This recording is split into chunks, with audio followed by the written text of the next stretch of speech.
बरं का मित्रमैत्रिणींनो, प्रत्येक स्टेज ही आपल्या आयुष्यात येतच असते. कधी सुख येतो तर कधी दुःख येतो.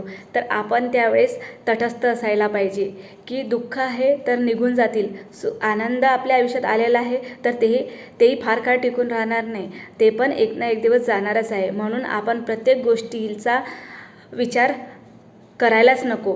आनंद आहे तर सुख भोगून घ्या आणि दुःख आहे तर त्याची पर्वा करू नका, कारण की ती वेळ जाणारच आहे. प्रत्येक गोष्ट ही ठरलेली असते आणि जे काही आपल्या आयुष्यामध्ये होते ते चांगल्यासाठी होते हा आपण विचार करायला पाहिजे. त्यामागे काही ना काही गूढ लपलेलं असतं, काहीतरी गुपित असतं आणि ते आपल्या चांगल्यासाठी असतं.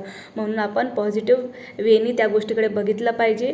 दुःख असेल तर ती वेळ निघून जाणार हे आपण स्वतःला पटवून सांगितलं पाहिजे आणि हॅपीनेस आहे, आनंद आहे तर त्यामध्ये आपण भरपूर असं जगून घेतलं पाहिजे, कारण की प्रत्येक वेळ ही ठरलेली असते, प्रत्येक वेळ ही बदलते.